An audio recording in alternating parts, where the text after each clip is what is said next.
maliligtas. Sige, palagpakan natin ang ating Panginoon. Hallelujah! Praise God! Hallelujah! Sapagkat sa mga gawain na mabuti, no? Kung yung kabutihan ay nakapagliligtas, matagal ng maraming naligtas. Pero dahil yung kabutihan, dahil sa pag-ibig ng Diyos, na hinandog niya yung kanyang anak upang tayo maligtas, no. Hindi lang sa kabutihan maliligtas, kundi sa pananalig at pananampalataya kay Jesus. No? Kung hindi tayo mananalig at pananampalataya sa biyaya na handog sa atin ng ating Panginoon, hindi tayo maliligtas. Ginawa lang ng paraan ng Diyos na tayo iligtas sa pamamagitan ng kanyang anak na si Jesus. Napakahirap ng ginawa ng ating Panginoon. Ano? Kaya niya namang umalis sa pagkakapako. Pero hindi niya ginawa. Sinunod niya yung kalooban ng Diyos na kanyang amang nakalangit para mapagtagumpayan yung ating kaligtasan. Amen? Palakpakan natin ang ating Panginoon. Hallelujah! Praise God! Hallelujah! Kaya nga, ang paghahari dito sa mundo, no? Di ba? Ay hindi katulad ng paghahari ng ating Panginoon. Sapagkat ang naghahari, no? Kung mabuti ang mga tao ang ginagawa, nananalangin sila na sana'y humaba ang buhay noong kanilang hari.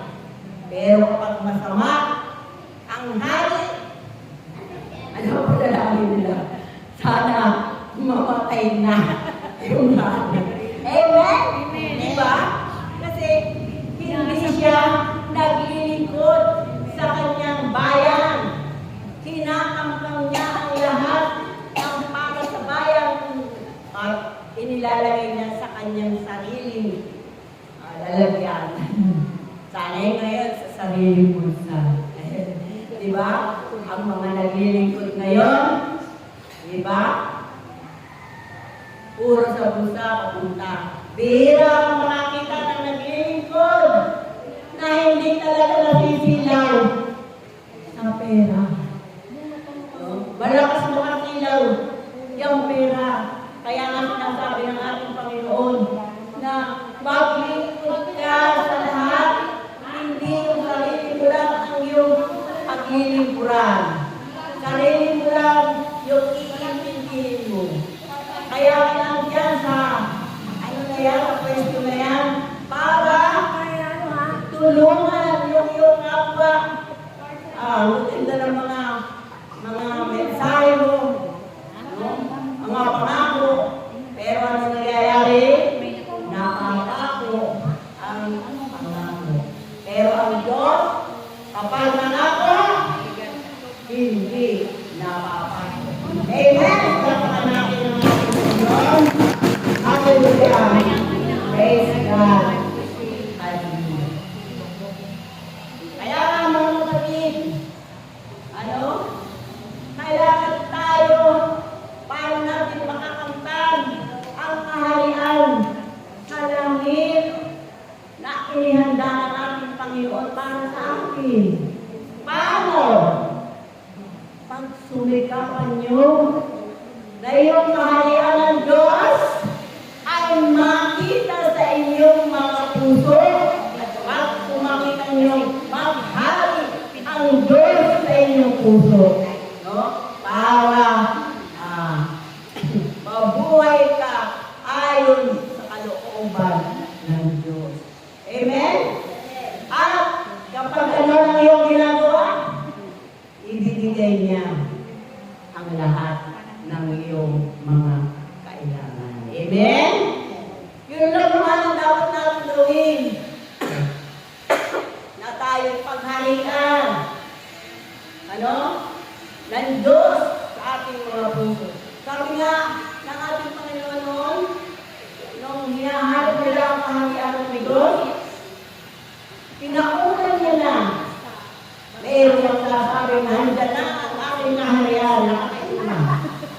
Nakatayo din, nakatayo doon. Pero ang katotohanan, nag-uumpisa na. Matayo sa puso ng mga nananalig at nananampalataya sa akin. Yan pala. Pagtatayo ng kaharian si Jesus sa ating mga puso. Kaya tayo, pag sumakitan natin, tayo'y pagharian ng Diyos upang siya ay manahan sa ating puso. Amen! Pagkakas natin ang ating Panginoon. Praise God. Hallelujah. Hallelujah. Hallelujah. Hallelujah.